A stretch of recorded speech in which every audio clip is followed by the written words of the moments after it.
Pokémon Sun and Moon! Those were games, they happened, they came out, I played them, I had fun. Did you have fun? I don't know, it's Pokemon, it was enjoyable. But was it actually a good game? I mean, it's hard to fuck up Pokemon, right? There hasn't been an unfun main series game in ever, really. The concept of these games is just pretty genius in and of itself. An RPG where your team consists of 6 out of anywhere from 150 to 800 and something characters? Sign me the fuck up! However, Pokemon's greatest strength might actually be its biggest weakness. That being, it's about as formulaic as a game can be.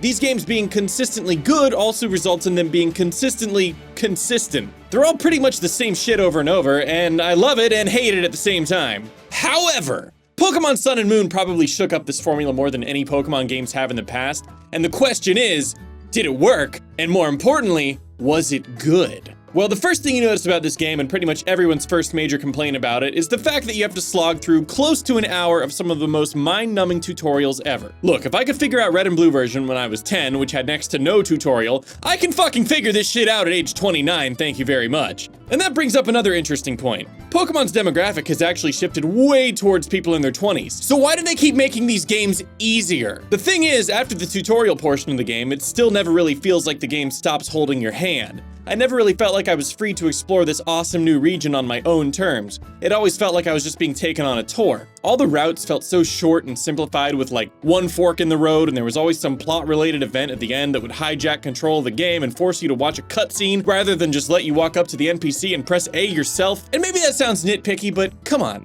I'm the one playing here. Let me do it. Do you remember that feeling you'd get when you'd be playing the older Pokemon games? You'd be balls deep in some late game route, half your team is dead and the other half is statused all to shit, and you didn't know where or when the next town or Pokemon Center was, but when you found it, my God, when you finally got there, what an incredible feeling of satisfaction that was. That's gone. It's dead. They shot it in the face and kicked it into a pit of starving raccoons. And maybe the way things were back then was a little harsh. Personally, I'm a huge fan of the new care feature, which lets you cure your status ailments as soon as the battle is over. But the way things are now, it's kind of a joke. Anyway, I feel like I'm getting sidetracked here. Like I said before, Sun and Moon really tried to shake up the usual Pokemon formula. Instead of gyms, they have these trials where you square off against these totem Pokemon, which are like big roided out versions of regular Pokemon that are tougher to beat. And I thought that was pretty neat and fun, but at the end of the day, it's still just a hard battle, just like a gym, and there was really nothing wrong with gyms in the first place, so, you know, different doesn't really mean better. In this case, it just didn't mean worse either. It was just different, for the sake of different, and I think that's what Sun and Moon is guilty of doing over and over. You can call a legendary Pokemon an Ultra Beast, but at the end of the day, it's still just an extra powerful, rare Pokemon. And don't even get me started on the rival situation. This kid is my rival? Or am I the rival? Or is Gladeon the rival? Which one is it? It shouldn't be that fucking complicated. There's either a rival or there isn't. Oh, and just for clarification, saying you're the rival doesn't make any sense, because rivals come in pairs. So if you're a rival, then someone else is your rival. Someone has to be your rival. So you can't be the rival without having a rival yourself.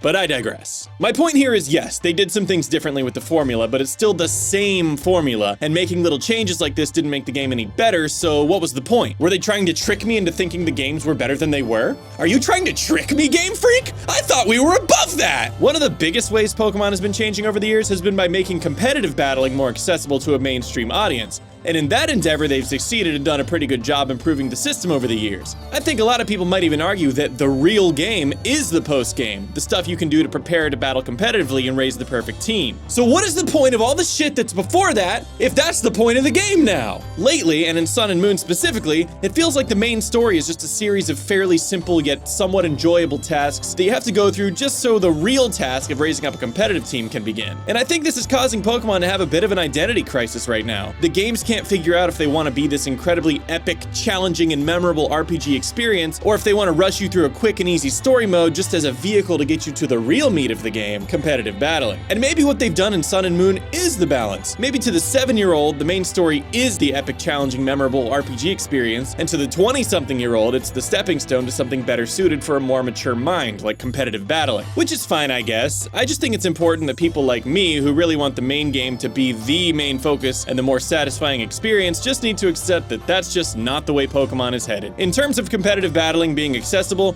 each generation has been better and better, so points for that. So the question still remains, are Pokemon Sun and Moon actually good games? Day-ite. Thank you guys so much for watching this video. Man, it has been a while, but I'm back. Probably won't have another video this month, but March is gonna be Mega Man March, so that's gonna be like a full thing. So anyway, I hope you enjoy the new office and the new format, and it all looks good. I'd like to give a special thank you to my supporters on Patreon who have stuck with me even through the tough times. The Icarus Gambit, Maro Ochi, Angel Freisinger, Randall Schultz, the NM22, Mika Bunny, Kayoya, Jake Hester, Stooge, Ragnar Amos. If you'd like to support my YouTube content creation, just follow the link to my Patreon in the description of this video. It really helps me out to, you know, be able to afford to pay the bills when you're doing YouTube as a job. Also, if you want to watch some super duper regular content from me and my buddy Nate Wants to Battle, like we're talking 2 or 3 uploads a day here, just go to youtube.com/NateandDookie, link to that in the description as well. We do gameplay videos like twice a day. It's gonna be like 3 times a day later on this year. So that'll be cool, and that should be fun if you want like daily stuff. So there's that. Okay, bye!